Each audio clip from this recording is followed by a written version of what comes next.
E o Cai na Roda volta com mais uma edição.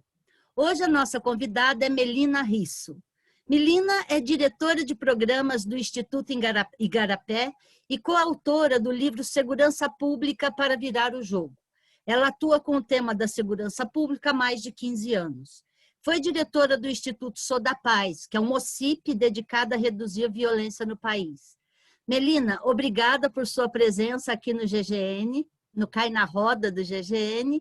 Hoje você vai ser sabatinada pelas jornalistas Tatiane Correia, Patrícia Faerman, Cíntia Alves e eu, Lourdes Nassif.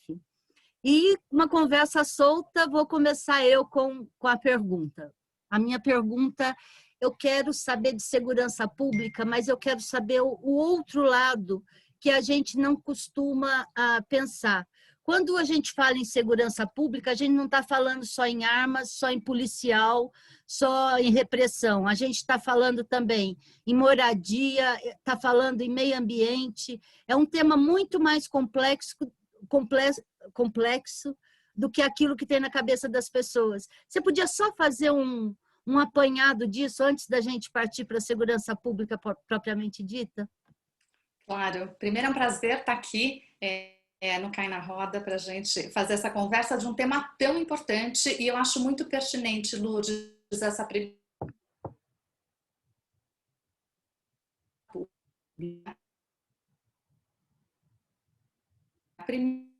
entendendo quais são as causas da violência. A gente tem vários tipos de violência e a gente tem muitas causas associadas a essas violências. E, portanto, entender exatamente as causas e atuar sobre elas faz muita diferença. E como você disse, a gente vai olhar aqui para a renda, a gente vai olhar para o entorno, como é que as pessoas se relacionam, vai olhar urbanismo, desenho urbano, a gente vai olhar para uma série de fatores que influenciam de alguma ocorrência de violência. Lembrando, nem toda violência é crime também. Então, a gente precisa ter essa visão muito mais ampliada. Quando um crime acontece, aí sim a gente começa a trabalhar nos fatores aqui nas agências de segurança pública. Aí eu estou falando da polícia, estou falando do sistema de justiça, estou falando das prisões. Mas o que falta no Brasil, quando a gente olha de uma maneira geral, é esse investimento de antes do crime acontecer. Como é que a gente reduz? A gente gosta muito de usar um pouco essa sinergia a metáfora da saúde, porque a saúde todo mundo está muito mais acostumado, né? Então, se a gente pensa na saúde, tem uma doença, a gente pode fazer um monte de coisa para que essa doença não aconteça. Por exemplo, um caso aqui de um infarto, problema do coração. A gente sabe que se você tiver uma vida saudável, alimentação, prática de exercício, etc., a gente reduz o que a gente chama dos fatores de risco. Na segurança pública é a mesma coisa. Então, cuidar do urbanismo, da iluminação pública, do sistema de moradia, da educação, tudo isso ele reduz as chances, reduz as probabilidades das pessoas entrarem numa trajetória criminosa. Depois que a pessoa entra, aí sim o sistema precisa funcionar. Mesma coisa na saúde. Se a pessoa fica doente, preciso ter um hospital, eu preciso ter médico preparado, eu preciso ter o sistema que vai fazer uma cirurgia, por exemplo. Então, é a mesma coisa no sistema de segurança. Eu preciso ter a polícia, eu preciso ter um sistema de justiça que funcione, eficiente, racional, rápido. Eu preciso ter um sistema penitenciário, né? Um sistema penal, um sistema prisional, que não fica pensando só na perspectiva da punição, mas também como é que a gente reverte, inverte e incide nessa trajetória para que as pessoas voltem para a sociedade com uma possibilidade diferente de inserção. Então, segurança pública, você tem absoluta razão e ela é responsabilidade de todo mundo. Se a gente pensar, inclusive, num passo anterior, como é que a gente resolve os nossos próprios conflitos, né? Como é que a gente pensa aqui no sistema de autocontrole, que esse é o primeiro nível quando a gente vai pensar a segurança pública. A partir daí a gente entra nesse controle social e depois a gente passa para a perspectiva de controle estatal. E quando a gente olha esse mapa, que é bastante complexo e tem muita gente aqui envolvida, é um trabalho de todo mundo. E não é o que a gente sempre diz, segurança pública não é sinônimo de polícia. E a gente precisa entender a segurança pública dentro desse contexto. Porque neste contexto, toda a parte das cidades, o prefeito tem uma responsabilidade enorme e não é fazendo guarda. É trabalhando com as políticas de inserção, com assistência social, trabalhando com educação, trabalhando com urbanismo, dar uma moradia de qualidade. Então, a gente tem muita coisa para avançar para uma política efetiva de segurança pública que garanta uma qualidade de vida e que a gente possa viver, afinal de contas, sem medo, porque é isso que a gente defende aqui para a sociedade. Melina, entrando agora então nesse tema das armas, do armamento que vem sendo tão tratado aí nas últimas semanas, eu gostaria que você explicasse para o público, né, basicamente, alguns dos principais mudanças desses decretos do presidente Jair Bolsonaro, mas eu queria que você falasse também um pouco sobre o Estatuto, né, do Desarmamento do Brasil, porque apesar de ser considerado um avanço, muitas pessoas, muitos estudiosos do tema falavam que ainda não era uma medida efetiva totalmente, né? Então, explica para a gente qual era o cenário do Brasil, qual é o cenário do Brasil agora e o que esses decretos vêm modificar. Patrícia, eu quero aproveitar, inclusive, e dar um passo atrás, porque hoje a gente faz essa discussão de armas de fogo como se fosse um fla-flu, né? Como se fosse um processo da polarização. É um assunto absolutamente técnico. Então, começando aqui, o que a gente olha e se preocupa com a questão do controle das armas de fogo? Primeiro é para a gente pensar, numa sociedade democrática, o uso da força, ele deveria ser controlado pelo Estado. Se ele não tem 100% do controle da força, pelo menos ele precisa entender a quem ele está dando esse controle. E é neste contexto que entra a concessão do Estado em relação à arma de fogo e ao controle para quem tem o poder de uso da força. Então, isso começa lá na discussão originária de democracia, né?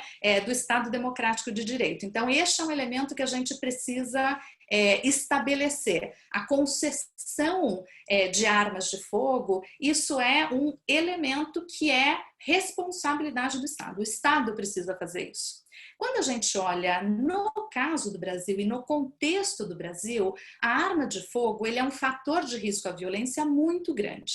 Se a gente olha os homicídios que acontecem no Brasil e a gente ano após ano vem batendo recorde de homicídio, a gente entende, analisando os dados, que o principal instrumento utilizado no cometimento de homicídios no Brasil é a arma de fogo. A gente está falando que 70% dos homicídios são cometidos pela arma de fogo. A gente sempre fala isso no debate. A arma de fogo é a causa da violência? Não.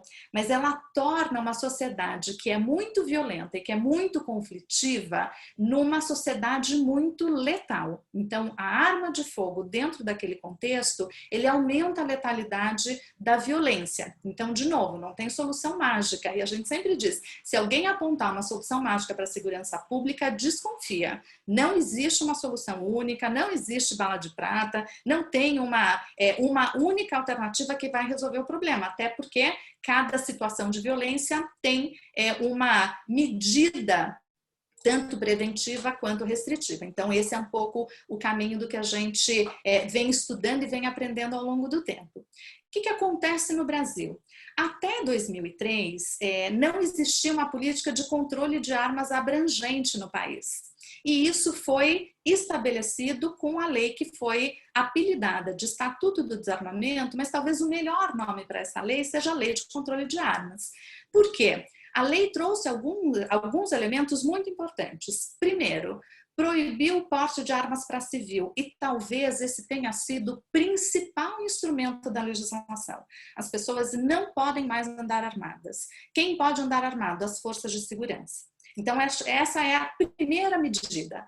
A lei abre, sim, alguma exceção e a característica, quem pode ter, com que critério, por que as pessoas podem ter, ela precisa mostrar que tem efetiva necessidade. Então, ele tem aqui os seus caráteres e os seus mecanismos de exceção. A segunda medida que a lei trouxe, quando ela foi aprovada lá em 2003, foi estabelecer novos critérios para que as pessoas pudessem comprar armas. Então, tem critérios e tem limites. Que tipo de arma a população pode comprar, quantas armas ela pode comprar, para comprar, quais são os critérios, então precisa ter mais de 25 anos, e isso não é aleatório, é 25 anos porque as pessoas, a principal vítima de homicídio no Brasil vai até 24, então tem uma série de informações técnicas que embasaram aquela lei. Além disso, ela estabelece todo o mecanismo de controle, por exemplo, de banco de dados. Quando as pessoas querem comprar arma, como é que o Estado comprova? Como é que o Estado controla isso? Que informação ele precisa ter? De quanto em quanto tempo? É como a gente pensa carro, por exemplo, né? Todo ano a gente tem que pagar ali o IPVA do carro, você precisa renovar a sua carteira de motorista. É a mesma coisa para armas. Então, se estabeleceu aqui esses critérios. E foram estabelecendo que tipo de arma, que categoria pode ter, por quê, que tipo de atestado, de quanto em quanto tempo eles precisam fazer, como é que o Estado precisa se preparar para fazer esse controle. Então, teve unificação, por exemplo, do controle de armas, principalmente na Polícia Federal, porque antes cada Estado dava e decidia pela posse de armas e pelo porte de armas. Então, cada um usava um critério diferente. Então, quando a gente unifica, a gente melhora o controle e estabelece uma série de mecanismos para que isso fosse implementado. Lembrando que o Estatuto ele trouxe outros dois elementos. Primeiro era uma entrega voluntária de armas, então ele abriu um período de anistia. Você tinha uma arma em casa, essa arma não estava registrada, você podia regularizar essa arma ou então entregar na campanha do desarmamento. Em 2004, mais de 500 mil armas foram entregues pela população para destruição pelo Estado, e ela estabelece também um elemento que deu origem ao referendo que a gente discutiu lá em 2005. O referendo discutia um único ponto, se a arma de fogo poderia continuar sendo vendida para civis no Brasil.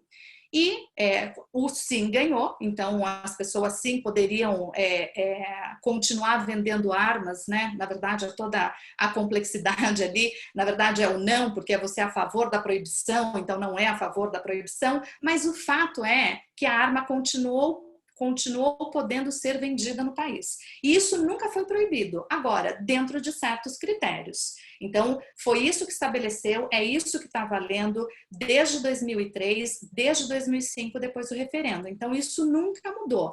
Agora, o Estado precisava investir muito em relação a essa medida de controle. Porque, por exemplo, vou dar aqui um exemplo bem concreto de casos que aconteceram mais recentemente. A gente teve o assassinato da vereadora Marielle Franco e do seu motorista Anderson. Aquela munição que foi encontrada na cena do crime, ela tem um número de marcação que ela pode ser rastreada.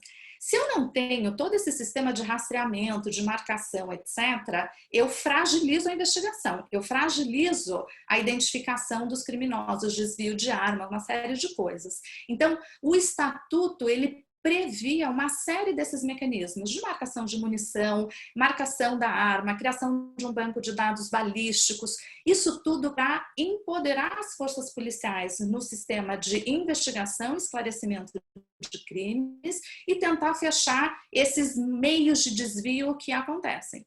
Isso não foi colocado em prática até o final e o que a gente vem observando, e aí se agrava com a chegada do presidente Bolsonaro à presidência da República, uma flexibilização e um desmonte dessa estrutura de controle. Então, não só ele tem flexibilizado as regras para que as pessoas possam comprar armas, como ele tem aumentado a potência das armas, a quantidade de armas e a quantidade de munição que as pessoas podem ter, portanto, ampliando o uso da força por outros agentes que não apenas o Estado. Então, esse é um dos elementos que a gente tem visto.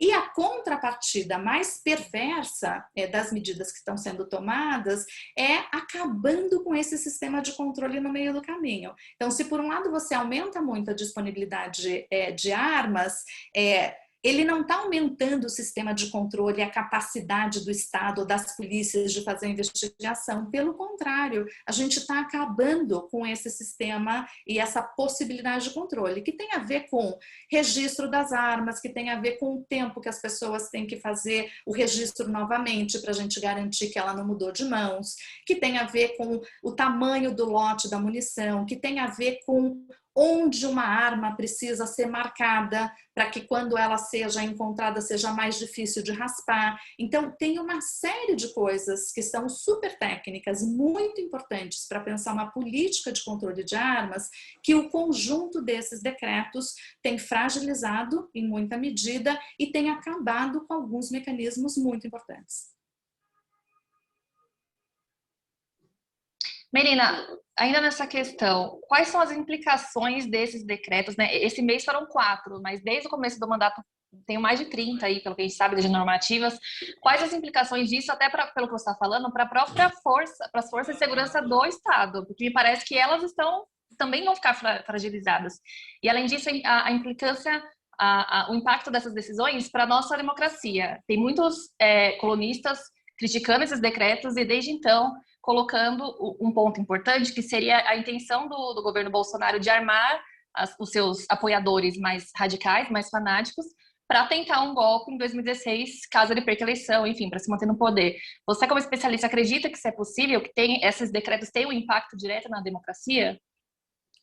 Então, vamos lá, Cíntia, acho que muitas perguntas aqui, vamos tentar respondê-las por partes, né? A primeira questão, sim, quando a gente fragiliza e quando a gente aumenta o acesso de armas pela população, a gente coloca em risco os nossos policiais. Então, por exemplo, antes, quando a gente olha quantidade de armas que são apreendidas pela polícia, etc. Por um lado, é um trabalho enorme que todo policial que está na rua, quando ele vai abordar uma pessoa, ele não sabe se a pessoa está armada, se aquela arma é legal, se não é legal. Tem uma série de condicionantes que é, inclusive, a segurança para o policial que está na rua. Se ele encontra alguém que está armado, certamente ele não poderia ter. Então, dá muito mais segurança para o policial que está na ponta da linha. Isso para a polícia civil, que faz, isso para a polícia militar, que faz o policiamento ostensivo. Para a Polícia Civil, a garantia da marcação dos bancos de dados, da efetivação e da qualidade dessa informação, né? Que as pessoas a cada ano, a cada 3 anos tenham que renovar novamente o registro, que a gente tenha um controle, isso possibilita a investigação e o esclarecimento de crimes. Então, essas informações para as forças de segurança, elas são absolutamente fundamentais. Seja porque restringe as armas e deixa a profissão muito mais segura, seja porque permite e facilita que a polícia possa agir fazendo uma investigação criminal. Então, sem dúvida nenhuma, quando a gente fragiliza isso, a gente aumenta o risco das forças de segurança. Sem considerar que a gente começa a ter aqui equilíbrios. Quando a gente vai olhando, inclusive, a quantidade de munições, a gente vê hoje que os civis compram mais munições até do que as forças de segurança, e uma questão muito perigosa que a gente viu foi o tipo de armas que as pessoas passam a ter acesso. Antes era bem dividido, o tipo de arma que os civis podiam ter e o tipo de arma das forças de segurança, inclusive com armas restritas, armas proibidas, que não são acessíveis para todo mundo. O governo veio flexibilizando. Então, hoje, o poder de fogo das armas que as pessoas podem comprar, especialmente algumas categorias, que são os CACs, colecionadores, atiradores e caçadores, podem ter, ele faz frente com o poder, com o poder de fogo do Estado. Então, sem dúvida nenhuma, aqui a gente coloca um risco muito real para os profissionais de segurança pública que estão ali na ponta da linha. Sem considerar que é quase, a maneira como isso é tratado é quase uma terceirização da segurança. O Estado está dizendo, não tem nada a ver com isso, você compra uma arma e cuida da sua própria segurança. Então, é o Estado também se eximindo de uma função primordial dele, que é garantir a nossa segurança e dar condição de trabalho para que os policiais possam garantir a nossa segurança. Então, aqui a gente tem uma inversão de valores enorme. E, por um outro lado, quando a gente vai olhando na perspectiva da ameaça à democracia, quando a gente olha alguns grupos que são muito radicais, muito extremistas, se armando com uma possibilidade cada vez maior, por exemplo, nos últimos decretos, caçadores e atiradores podem comprar até 60 armas, até 30 armas, dependendo da categoria que as pessoas têm, e o Exército deixa de ter uma posição em relação a isso, o Exército não tem mais papel em dizer pode ou não pode aumentar esse arsenal, reduzindo a capacidade do Estado em fazer essa regulação, a gente não precisa a população armada como um todo. A gente viu o que aconteceu nos Estados Unidos com uma base insuflada do presidente Trump, dizendo sim, a gente precisa se voltar contra o Estado, se voltar contra a democracia num processo de uma eleição que foi amplamente divulgada, legal, etc. Ele cria uma história, mente nessa estrutura e as pessoas vão para lá e atentam contra a democracia. Então, quando a gente olha como é que alguns grupos têm se armado e ao longo da história, se a gente for observar aqui o que aconteceu entre 2019 e 2020, tinha aquele acampamento do Grupo dos 300, as pessoas dizendo que tinham armamento, as pessoas acampando e atentando contra o STF, por exemplo, dizendo que tinham muitas armas, que eram grupos que têm se utilizado dessa brecha para isso. De fato, a gente tem aqui um perigo iminente que é importante a gente olhar, e mais do que isso, quando a gente fragiliza o controle e a capacidade do Estado de saber quem tem, quem não tem, garantir esse controle, eu perco inclusive a capacidade de entender quem são esses grupos. Não é segredo, e o presidente explicitou na reunião dele do dia 22 de abril, na fatídica reunião, que ele queria armar a população para que as pessoas pudessem ir contra as normas dos prefeitos e dos governadores. Essa que a população armada não será escravizada, é o contrário, é um processo para a gente, é uma brecha para que alguns grupos radicais se atentem sim à democracia e, pelo contrário, elas tenham elementos para se insurgir contra o Estado democrático de direito. Oi, Melina. Eu gostaria de fazer uma pergunta, só que agora com viés um pouquinho mais político.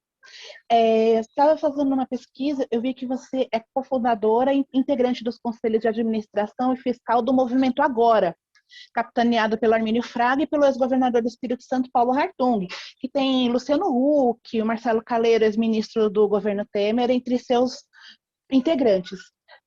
Consta aqui que um dos focos do debate na parte de segurança pública seria investimento em prevenção, policiamento inteligente, já que a segurança não é só uma questão, pode ser uma questão pública, mas ela é ligada também a outros focos, tipo educação, cidadania. Eu gostaria que você desse uma visão a respeito da visão do movimento do Agora com relação à questão da segurança pública, que eu vi que vocês têm como slogan, pode-se dizer assim, que vocês querem um Brasil mais humano, simples e sustentável. Gostaria que você falasse um pouco mais disso na questão da segurança pública. Bom, acho que a primeira coisa vale a pena esclarecer o Movimento Agora. O Movimento Agora é um movimento cívico para pensar o Brasil. Como é que a gente pensa uma agenda, como é que a gente pensa esse país que a gente quer. Um país mais humano, mais eficiente, mais justo, mais sustentável. Então, essa aqui é a origem do Agora. Então, pessoas de diferentes lideranças, de diferentes origens, diferentes backgrounds, diferentes especialidades, pensando uma agenda para o país. Então, essa é a ideia. E no campo da segurança pública, o que a gente defende é essa segurança que está baseada nas evidências. Então, o que a gente precisa fazer? Primeiro, investimento em prevenção. Quando a gente olha o Brasil como um todo, essa é uma agenda que a gente deixou de investir. Faz muito tempo, a gente não tem políticas sólidas nessa área e essa é a única política capaz de reduzir a entrada de novas pessoas no crime. A única questão para a gente dar sustentabilidade para os baixos índices de violência é se a gente investir em prevenção, é parar de enxugar gelo. A segunda é pensar numa polícia mais eficiente, né? O sistema precisa funcionar melhor. E, obviamente, a gente não pode deixar de pensar ali na ponta da linha. Hoje, uma crise que a gente tem é uma crise do sistema penitenciário. A gente prende muita gente, a gente prende pessoas, muitas vezes jovens negros da periferia, e o nosso sistema penitenciário, infelizmente, é um sistema que está dominado por facções criminosas. Portanto, essa política de grande encarceramento é uma política que tem facilitado o recrutamento de jovens para a criminalidade. Então, a gente precisa mudar e alterar a lógica de como a gente tem produzido segurança pública no Brasil, porque esse círculo vicioso onde a gente está inserido não tem avançado. Então, é pensando esse debate num debate muito mais amplo para o país e como é que a gente repensa a lógica. É mais investimento na prevenção, mais investimento nas pessoas, para que todos tenham a mesma oportunidade e que a gente não tenha que continuar enchendo as nossas prisões. Melina, a gente fala em segurança pública, já falou em tanto do lado do Estado quanto do lado do cidadão comum. Nós temos um problema no lado do Estado, que é a letalidade das polícias. Esse é um problema que não consegue ter ajuste, não consegue ter acerto. O que está faltando aí nessa ligação com a população? O que está faltando do Estado? O Estado resolver isso? Onde está essa ponta solta da letalidade policial? Abriu-se simplesmente a possibilidade ou foi um desvio de conduta aí no meio do caminho? Escuta, gente, esse é um ponto absolutamente fundamental e a gente vem discutindo muito, né? Hoje o Brasil, quando a gente olha em alguns estados a letalidade violenta, o que a gente chama dos crimes violentos intencionais, o Estado chega a matar 30% das pessoas. Então, se a gente quiser reduzir o número de homicídios, reduzir a quantidade de pessoas que o próprio Estado mata, a gente já consegue reduzir em 1/3 o número de homicídios, o número de assassinatos. Então, esse é um cenário dramático, esse é um cenário muito grave no nosso país. E porque ele também é um cenário produtor de desigualdades. A gente sabe qual é a população prioritária e vítima dessa violência. A polícia, ela não é arbitrária com qualquer população. Ela tem endereço, ela tem cor, ela tem sexo e ela tem gênero em geral, né? Quando a gente olha um pouco esse cenário. E o Brasil tem, historicamente, acho que vale a pena aqui separar também uma questão. A gente tem um número muito alto no Brasil, mas também a gente tem polícias muito diferentes ao longo dos estados, né? Então, não são todas as polícias que têm uma alta letalidade, e eu acho que é muito importante a gente começar a olhar as partes e não tomar a parte pelo todo, porque senão a gente causa também um monte de injustiças com a própria polícia e com a polícia que quer fazer direito. Eu acho que a gente não pode colocar todo mundo no mesmo balaio, a gente precisa entender melhor esse fenômeno, entender onde isso está acontecendo. Mas, de uma maneira geral, a gente tem olhado algumas polícias que têm uma alta taxa de letalidade, especialmente a polícia fluminense. Então, é histórico, isso não começou agora. Então, a gente tem visto esse número crescente já há mais de uma década, e a gente também viu esse cenário na Polícia Paulista, com um número bastante assustador, com um número bastante crescente.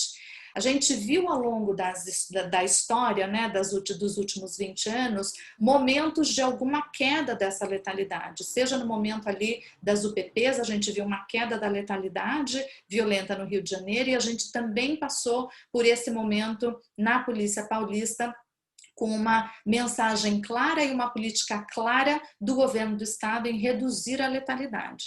A gente está, infelizmente, no momento onde esse debate passa a ser muito acirrado e, de alguma maneira, legitimado pela autoridade máxima do país. E este é um problema.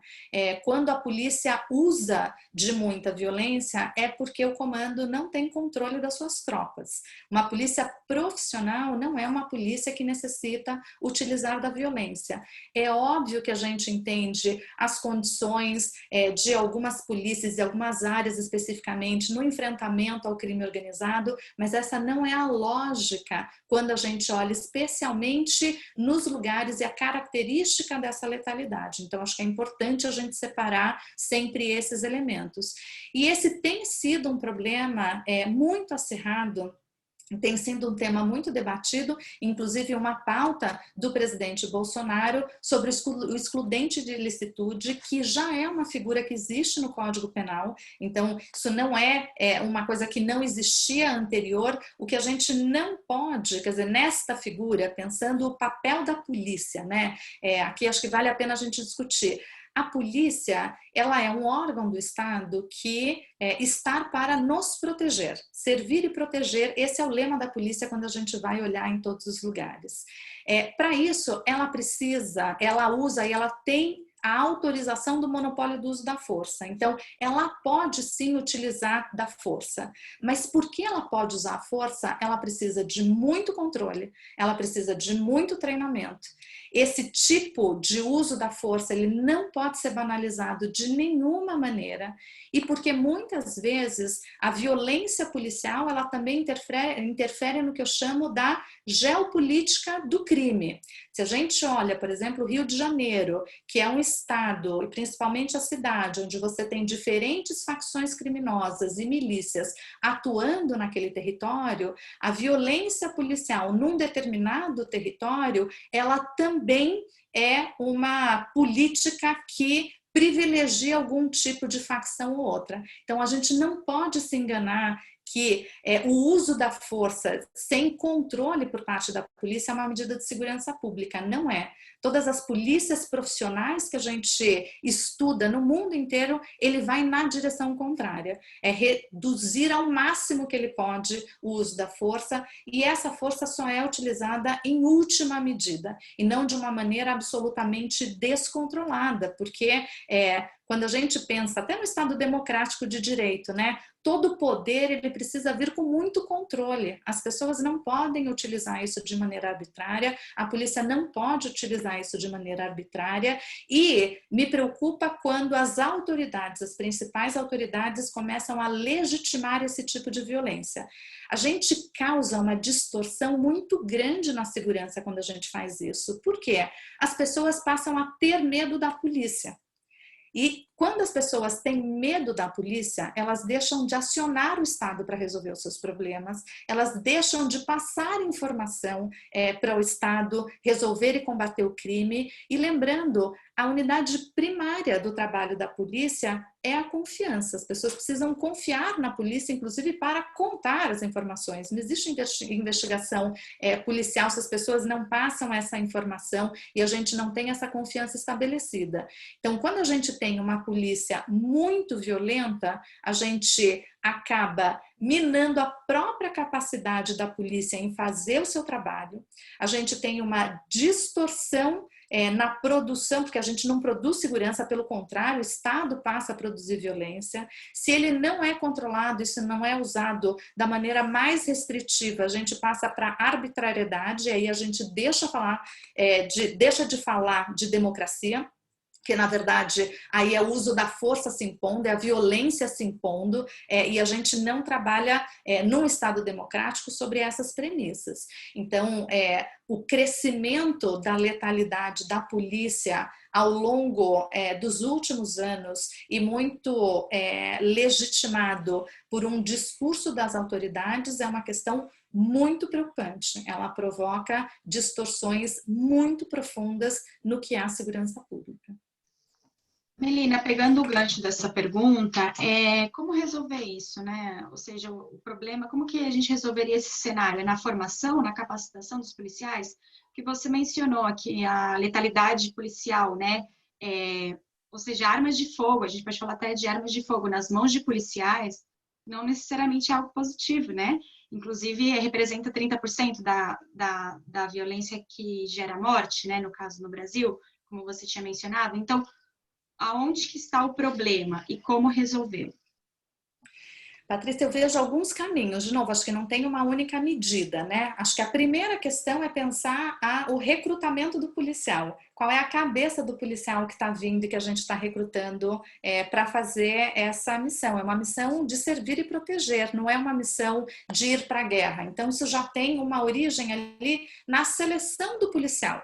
Então, esse é um primeiro momento que a gente precisa corrigir a entrada. Que policial é esse? A gente está lançando agora uma agenda que vai discutir exatamente a valorização policial.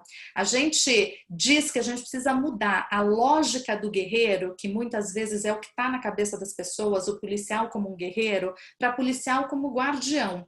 E quando ele muda essa chave, quando ele muda a perspectiva, as ferramentas elas são outras. A ferramenta é o diálogo, a ferramenta é a empatia, a ferramenta é a capacidade de negociação e mediação de conflito. De novo, eu não estou dizendo que o policial não precisa dessa estrutura, muitas vezes, do uso da força. A gente falou sobre isso. Essa é a própria definição do que é a atividade policial. Ele pode sim usar a força, mas ele precisa ser feito com muito critério e na menor quantidade possível. Então, primeiro caso, a gente precisa pensar aqui a entrada e a seleção do policial. Segundo momento é trabalhar com o treinamento. As pessoas precisam ter treinamento, saber como usar, saber desescalar a força. Tem um monte de técnica policial para que o policial não tenha que requerer a arma de fogo como última medida. Óbvio, não estou dizendo que precisa passar por todas as escalas, dependendo da situação, mas uma capacidade melhor de avaliar aquela situação daquele momento para entender o nível de força, muito importante, e mais importante é conseguir desescalar o nível de força sendo utilizada em uma determinada situação. Acho que a terceira coisa que eu apontaria aqui é a quantidade de equipamentos. Se a gente só dá para o policial o armamento letal, ele não tem outra alternativa, ele não tem outro instrumento para lidar naquela situação. Então, pensar em armamentos menos letais faz muita diferença para a atividade policial, onde ele não precisa recorrer sempre à arma de fogo como uma alternativa. Então, equipar os policiais e treinar os policiais para isso é muito importante. Quarta medida, precisa ter um sistema de controle interno das polícias. Como é que essa força tem sido utilizada, com critério, entendendo, tem algum batalhão, tem algum policial que usa mais a força, como é que se corrige isso, como é que você aprende com essas situações. Então, ter um controle muito sério, entendendo que o uso da força, ele deveria ser exceção e não regra. Essa é a mentalidade que deveria ter em relação ao controle interno, e entendendo o monitoramento e avaliação constante dos policiais que estão na ponta da linha. E por último, olhar para a saúde mental do policial. Tem um elemento que a gente costuma discutir pouco, que é o policial também é um ser humano. O policial também está lidando todo dia com uma série de situações de estresse. Ele sai todo dia, ele não sabe se ele volta. De fato, a violência em algumas cidades ele é muito grande. Portanto, cuidar da saúde mental e ter o apoio, e o Estado dar o apoio para esse policial, para que ele possa exercer de uma maneira mais cuidada a sua profissão, ele também é um elemento muito essencial. E a gente olha muito pouco para a saúde do policial. A gente olha, por exemplo, a taxa de suicídio entre policiais é uma taxa enorme. Se a gente falou aqui da letalidade policial, também a letalidade, a vitimização policial é enorme, e a gente sempre diz, nessa guerra onde a polícia mata muito e morre muito, ninguém é vencedor. Então, mudar essa lógica e acolher o policial e a sua família também é um elemento muito importante para a gente conseguir mudar o parâmetro, mudar a lógica e reduzir o nível de força que as polícias brasileiras têm utilizado. Completar aí, Melina, a questão do pagamento. Então, assim, o policial ele é subremunerado. Então, entra aquela questão do bico, são várias coisas que o ajudam na coisa da força, né? Então, assim, eu sou bico numa boate, eu dou pé na orelha para poder resolver o problema ali que é pontual. Então, assim, o pagamento também entra nessa avaliação do que se precisa ver na questão da segurança. Sem dúvida, remuneração e qualidade e condição de trabalho para o policial. A gente precisa olhar, e tem muita diferença nos estados brasileiros, né? E muitas vezes, porque a gente não remunera corretamente, a gente também causa distorção em carreira. A gente diz, então tem promoção automática, por exemplo, ao invés de entender qual é o critério e qual a característica que o policial precisa ter para ascender na carreira. Então a gente vai criando uma série de penduricalhos para não fazer uma remuneração adequada, que é muito importante a gente olhar de frente para essa questão também da remuneração e a condição de trabalho do policial. Lembrando, tem muita diferença, a gente está falando de 27 estados, a gente está falando de 54 polícias, mais a Polícia Federal, Polícia Rodoviária Federal. Então, a gente tem aqui uma diversidade enorme no país inteiro, em termos de remuneração, em termos de condição e qualidade de trabalho que as pessoas têm. Eu já vi policial, por exemplo, indo para a rua onde o colete, a prova de bala está vencido. Como é que eu posso pensar um policial que está atuando nessas condições? Como é que eu não dou condição para o policial, por exemplo, almoçar num turno de 12 horas, onde ele precisa passar o tempo todo em pé? Como é que a gente ainda pensa em escalas, por exemplo, de trabalho de 24 horas? Ninguém é produtivo durante 24 horas. Então, pensar a estrutura da escala, que muitas vezes também tem uma característica muito perversa, porque essa estrutura da escala é para permitir o bico. Ao invés da gente corrigir a remuneração, então o policial também não descansa, você também não dá a condição para ele descansar, treinar, etc., para exercer bem a profissão dele. Mas, de fato, a gente precisa encarar e discutir mais sobre polícia para que a gente chegue numa situação muito mais adequada e que possa produzir a segurança que a população brasileira precisa. Pegando Agora, esse gancho, desculpa, sim, pode falar. Não, pode fazer, Tati. Depois eu faço. Considerando essa questão de segurança pública com relação aos estados e as diferenças que a gente vê em cada estado e no Distrito Federal, gostaria que você desse a sua opinião, Melina, sobre esse projeto que está em andamento no Congresso Nacional, que avalia reduzir os poderes dos governadores sobre a PM e a Polícia Civil, porque estão considerando reduzir o controle político dos governadores sobre as polícias, com mandatos de 2 anos para os comandantes gerais e condições para que sejam exonerados antes do prazo. Considerando que a polícia militar e a polícia civil já passam por condições desafiadoras de trabalho, isso não pode estimular a criação de um poder ainda maior dentro desse tipo de profissão? Qual que é a sua opinião a respeito? Tatiana, eu vejo com muita preocupação essas leis orgânicas que estão hoje tramitando no Congresso, né? Tanto da Polícia Militar quanto da Polícia Civil. E eu acho que vale aqui a gente separar. É preciso a gente ter, sim, uma lei orgânica. Essas profissões, elas precisam ser regulamentadas desde a Constituição de 88. Isso nunca andou. Essas demandas não são demandas novas. Então, de fato, a gente precisa pensar que condição é essa das polícias, etc.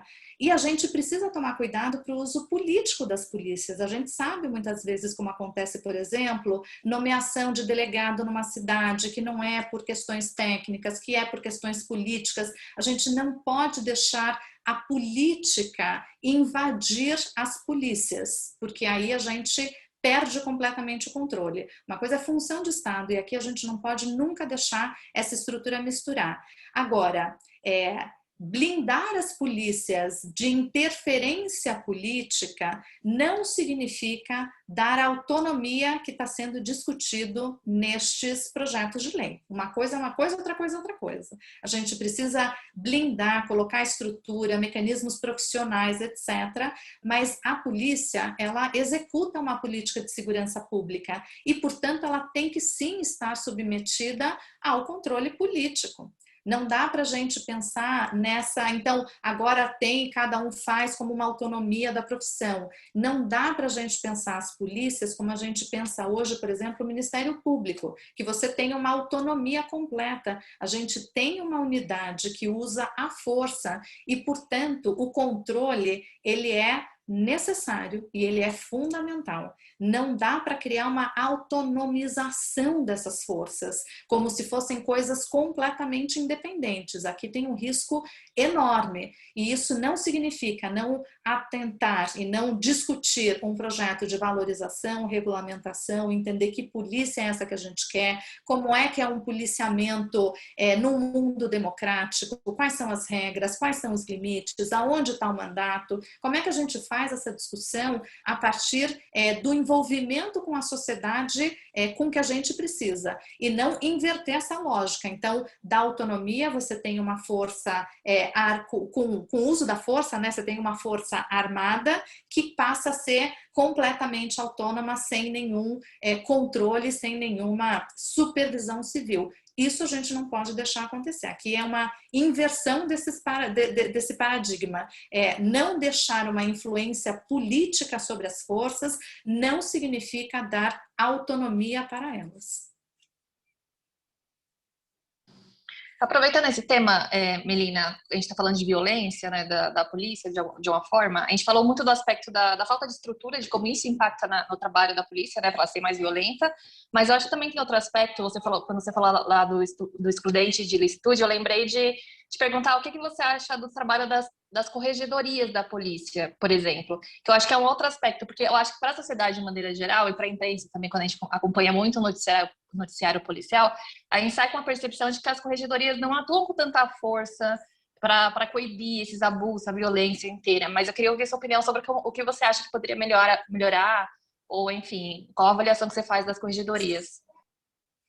Cíntia, você toca num ponto muito importante. A corregedoria é o primeiro mecanismo de controle, que é o controle interno, que é aquele controle que é feito pelos próprios pares, né? Pela própria estrutura policial, entendendo aquela lógica.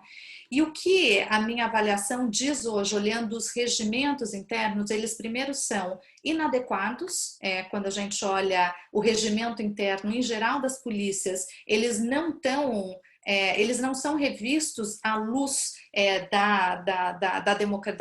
da Constituição Federal de 88, poucos são feitos a essa luz, e isso estrutura o trabalho de como a gente pensa o policial e a sua carreira.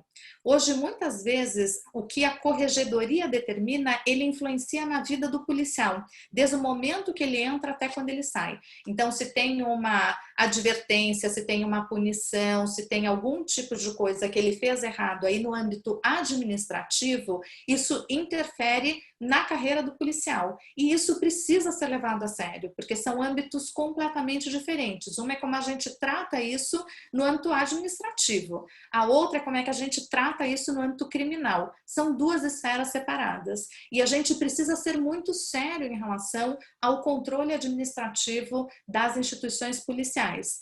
O que a gente vê muitas vezes? Hoje ainda uma valorização excessiva para elementos, quase para os elementos militares, então o fardamento, se o coturno está engraxado, enfim, uma série de coisas que tem a ver com a estrutura militar e menos com o uso da força. Isso pode ser mais leniente.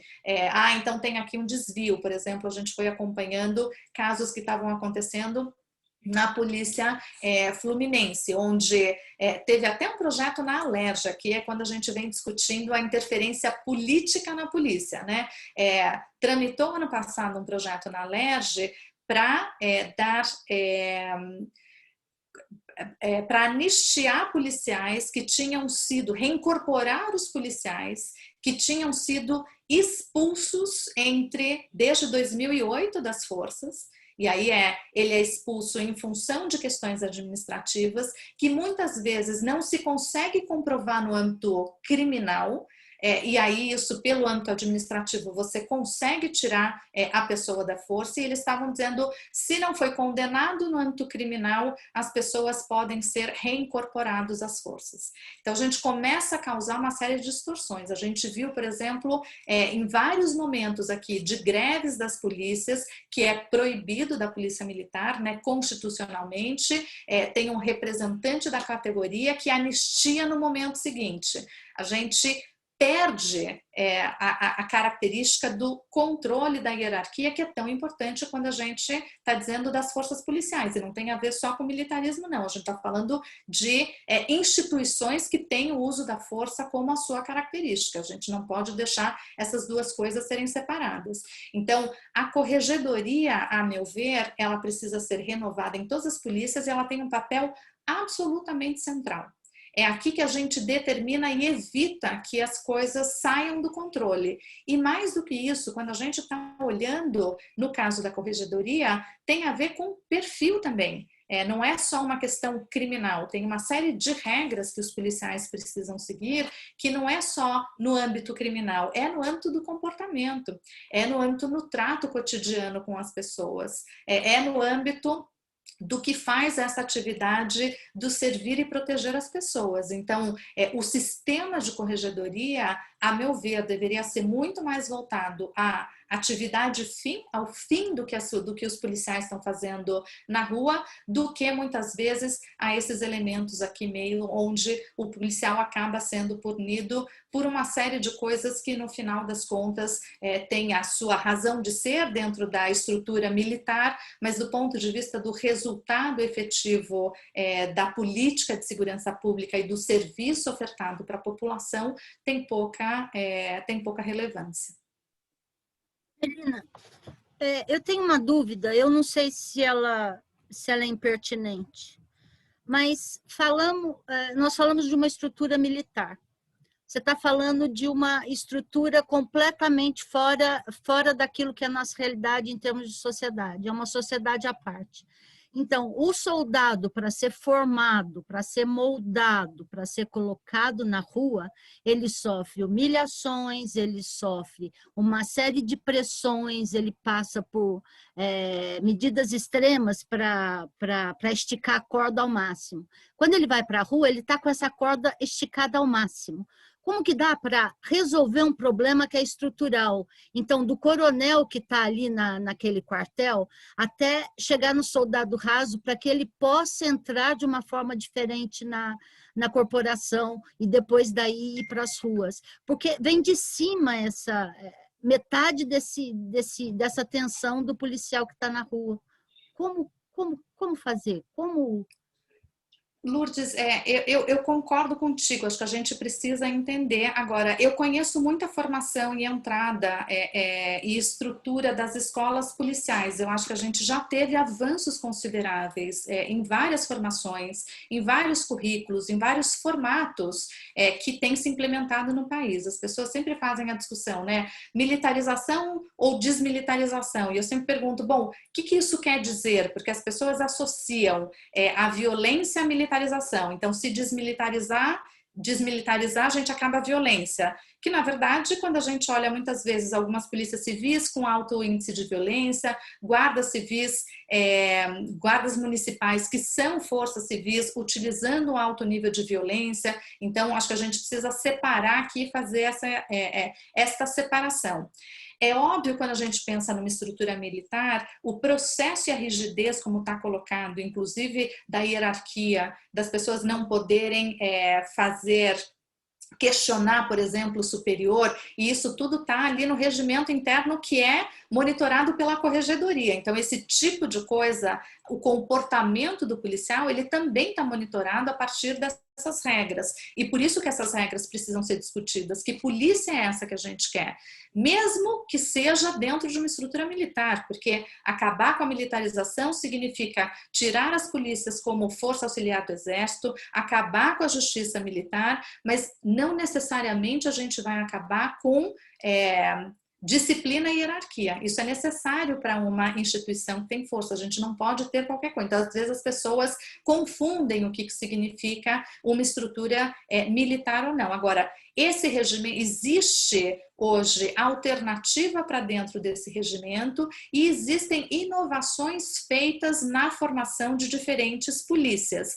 A gente chegou no Brasil inteiro? Não, a gente não chegou no Brasil inteiro. A gente ainda tem pessoas com essa mentalidade, a gente ainda vê treinamentos abusivos? Sim, a gente ainda vê treinamentos abusivos. Então, acho que a gente precisa fazer essa discussão, porque você tem razão numa coisa, Lourdes, se começa com essa mentalidade, se essa é a lógica, se esse é o comportamento que está sendo incentivado no policial, é isso que ele vai levar para a rua.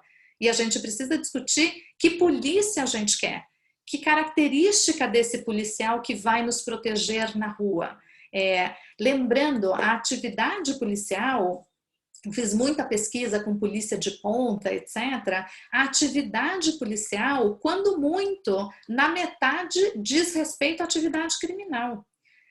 Se a gente olhar aqui a quantidade de chamado 190, por que as pessoas acionam a polícia? Ela aciona a polícia para qualquer tipo de problema que ela tem. É porque o vizinho está com som alto. Se a gente olhar a questão do barulho no Brasil inteiro, isso é uma movimentação da polícia enorme. Aqui em São Paulo, se você olhar a questão dos pancadões, por exemplo, a questão do pancadão não é uma questão de polícia necessariamente. A gente está falando de ordenamento urbano. Tem muitos outros atores que precisam atuar aí para a gente não ter o problema. Quando sai e a gente perdeu o pé, aí chama a polícia. E aí a gente teve o que a gente viu há 2 anos atrás em Paraisópolis. Então você entra com bomba de dispersão, quer dizer, tudo está errado. A gente precisa fazer essa discussão a priori lá atrás no bairro, qual a estrutura de lazer para essa população, onde a gente vai fazer, como é que você garante uma série de outras questões para que quando a polícia entra é porque se esgotar nos outros meios e aí a chance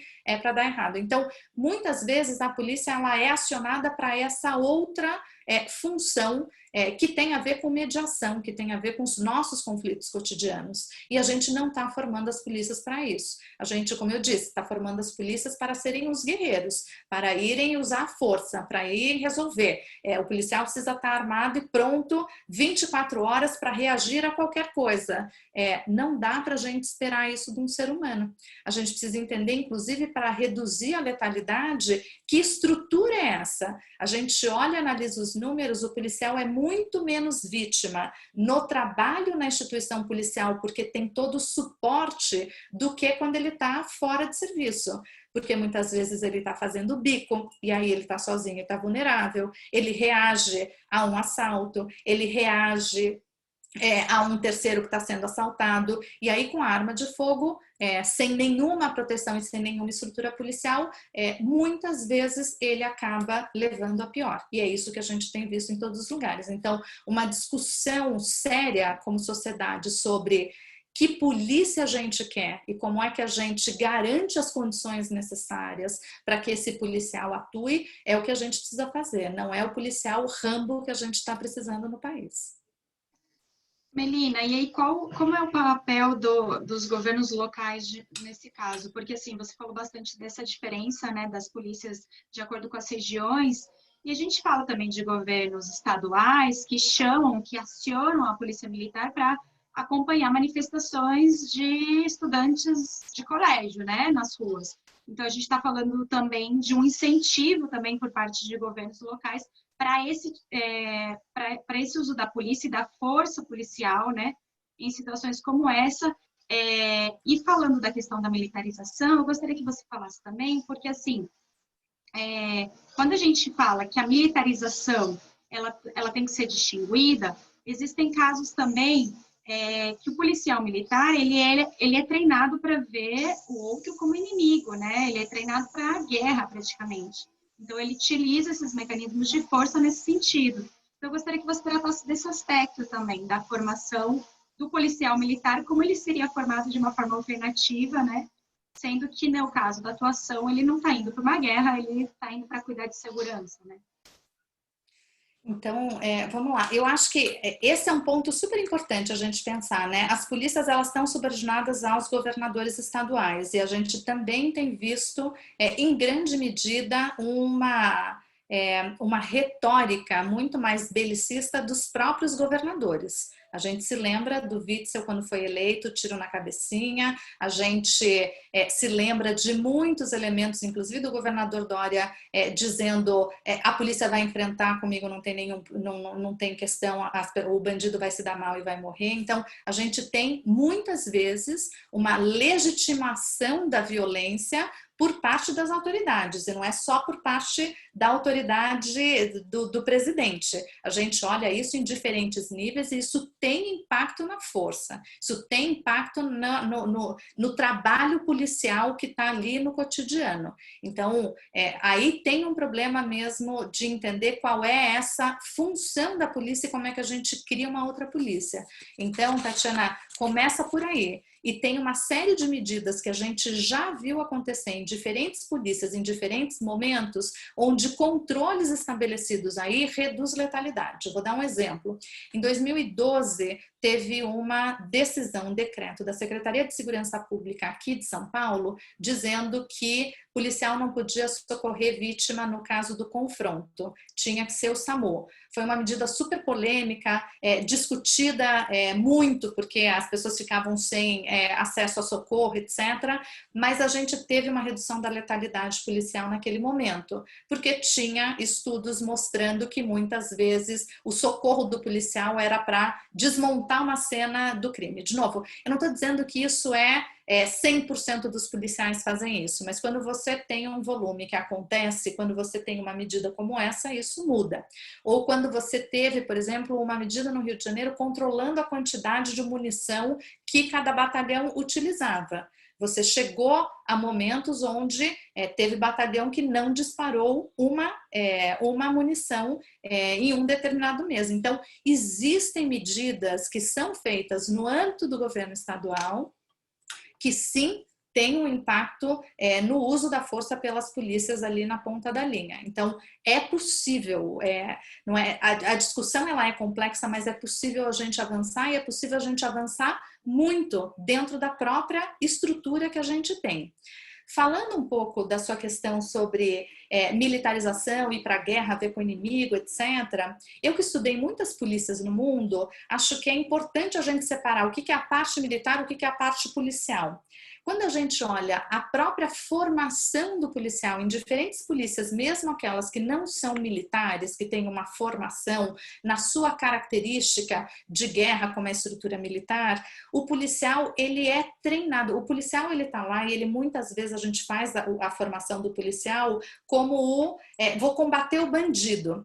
Então ele tem uma tendência de olhar o mundo preto ou branco. O tempo todo ele está procurando o bandido, porque é para isso que a gente está formando o policial. A gente não está formando o policial para ser uma pessoa que resolve os problemas da comunidade, para que ele seja um mediador. A gente também precisa formar o policial para isso. Não é formar o policial só para combater o bandido, só para prender o bandido. A gente precisa ter este equilíbrio na formação, porque grande parte do trabalho policial vai ser de mediação dos conflitos sociais.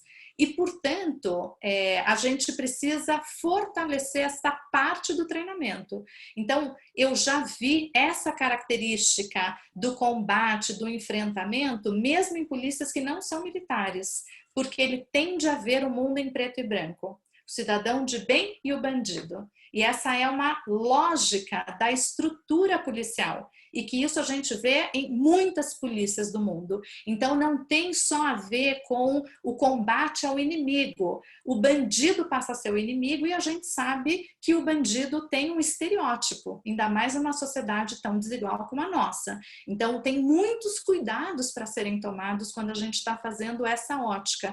Mas eu acho que essa é uma preocupação que a gente precisa olhar na atividade policial de uma maneira como um todo. É óbvio que a gente está falando aqui do inimigo, porque no Brasil tem essa característica da militarização, mas eu chamaria a atenção que o policial tende a ver o mundo entre cidadão de bem e bandido, bandido com uma série de estereótipos que a gente já sabe, é da sociedade brasileira, a gente precisa romper isso e pensar a atividade, pensar a profissão e pensar a função da polícia para além do prender o bandido. Como é que a gente pensa a função do policial e faz essa formação para um servidor público que está mediando uma série de relações numa sociedade muito complexa e muito conflitiva.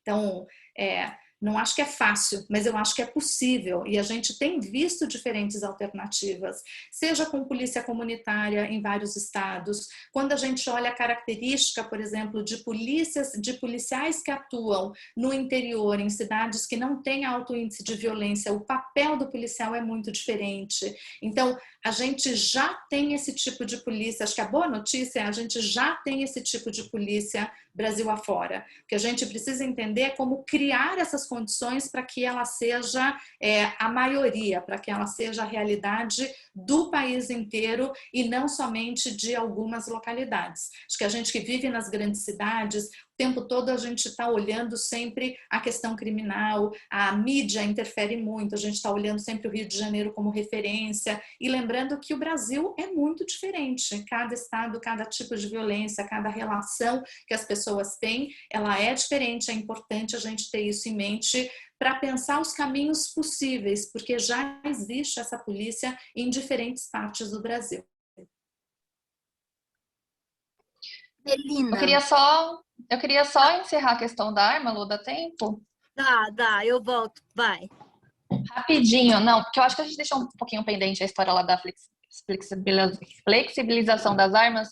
E eu acho que, só para encerrar, fazer essa pergunta, porque eu acho que quem tá vendo o rumo que essa história tá tomando, né, tá preocupado em saber como que a gente vai parar isso, como que a gente vai consertar o que o Bolsonaro tá fazendo, como que a gente vai arrumar ou impedir que, enfim, a população se arme e o estrago seja feito mais para frente.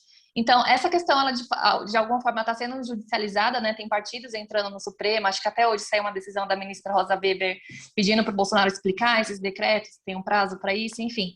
Mas essa vai ser a via, Melina? Eu queria entender se esse tipo de política que ele está fazendo é o tipo de política que daqui a 2 anos o estrago já está feito, não importa se o do presidente vier e retomar as regras de fiscalização e os critérios todos, se isso vai resolver, porque o estrago já vai ter sido feito. Eu queria entender para onde é que a gente está indo e se dá tempo de arrumar e como arrumar. Cíntia, acho que a gente tem que fazer tudo a nosso alcance para barrar essas medidas nesse exato momento. E eu acho que aqui são as instituições, é o Supremo, é o próprio Congresso, legislando, derrubando as medidas. Eu acho que tem aqui as instituições, me parecem que finalmente colocaram isso na pauta, na agenda. Estou muito preocupada com que caminho isso toma agora no Congresso, porque ao mesmo tempo tem outros projetos de lei tentando flexibilizar ainda mais aí via projeto de lei. Então tem aqui uma discussão muito importante, eu acho que é uma questão absolutamente fundamental, inclusive para a sociedade fazer pressão. Aqui a gente não está falando de uma discussão da polarização, eu não faço essa discussão sobre política de controle de armas porque eu odeio arma, não é isso. É que ele tem um impacto na segurança pública e um impacto na nossa democracia que é muito grande, não dá para a gente deixar isso sem controle. Então é preciso agir e aí cada um de nós tem um papel. Esse não é um assunto menor, esse não é um assunto de eu gosto ou eu não gosto, esse é um assunto crucial para a nossa segurança. E aí todo mundo se mobilizando para isso, eu vou aproveitar até e fazer a propaganda de uma campanha que está ativa chamada Não Somos Alvo no Instagram. Por favor, assine, as pessoas recebem informação sobre a campanha, o que tem acontecido, pressão, mostrando a pressão da sociedade mesmo em relação aos ministros do Supremo, em relação aos deputados, em relação aos senadores. Acho que a gente tem que agir enquanto sociedade e começa também cada um de nós entendendo melhor qual é o papel da arma de fogo no nosso contexto. Acabamos de vê os números que saíram pelo monitor da violência do G1, 2020, um ano de pandemia, um ano de recessão, um ano onde as pessoas ficaram em isolamento a maior parte do ano, a gente teve 5% no número de homicídios.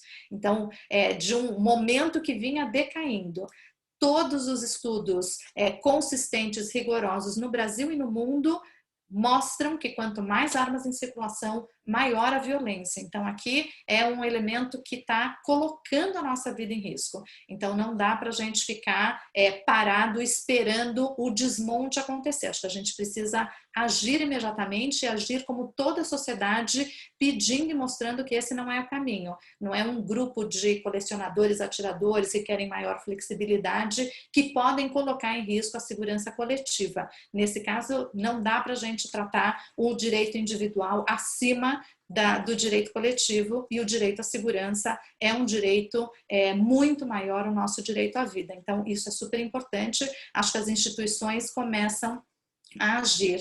E eu sempre faço uma imagem, Cíntia, que é segurança pública. É como se a gente estivesse remando contra a corrente o tempo todo.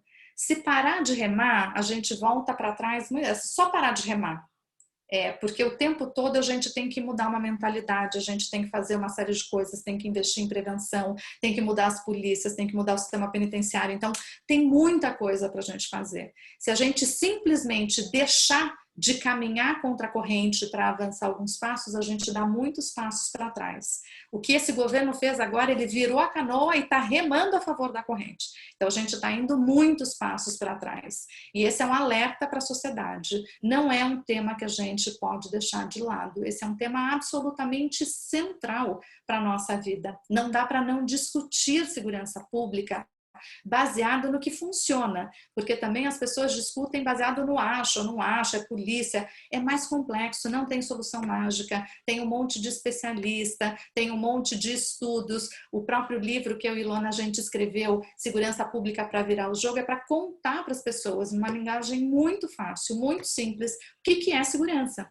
Por que essas soluções, às vezes, que são propostas no debate público, elas vão na contramão. O que a gente precisa cobrar? A gente precisa cobrar de todo mundo. A gente precisa cobrar dos prefeitos fazerem as políticas de prevenção, precisa cobrar dos governadores fazerem uma melhor gestão das polícias, do sistema penitenciário, o governo federal fazer todo o sistema de coordenação dessa estrutura, controle de armas. Então, tem muita coisa para a gente fazer e os caminhos estão dados. A boa notícia é que a gente já sabe o que funciona, a gente já sabe o que precisa ser feito. Então agora é pressionar para que isso aconteça. Então a gente tem utilizado de todas as estruturas que a gente tem para de fato conseguir barrar os retrocessos, porque eles são enormes. Quando a gente olha já o volume de armas novas que chegaram na sociedade, eles são enormes, e uma arma dura mais de 100 anos. Então, a gente tem aqui muito trabalho para garantir e para não deixar que esse desmonte seja absoluto. Foi muito boa essa conversa. Melina, eu gostaria de agradecer, em nome da equipe, a sua participação aqui no Cai da Roda e dizer que eu acho que eu vou falar uma coisa por todas nós. Nós entendemos, sim, a importância de segurança pública no debate diário da nossa vida, parte política, a parte de sociedade, a parte de Estado democrático de direito, que está inserida em todos esses temas. E o GGN está de portas abertas para o trabalho de vocês, para quando precisar de um palco, precisar de um amplificador, nós estamos juntos, pode contar com a gente. Obrigada, Lourdes, obrigada pela conversa, adorei, espero que o público também se divirta tanto quanto a gente aqui numa conversa tão importante, mas que é tão necessária nesse momento que a gente tem vivido no Brasil. Então tá, gente, muito obrigada, tchau para vocês. Beijo, obrigada, Melina. Obrigada.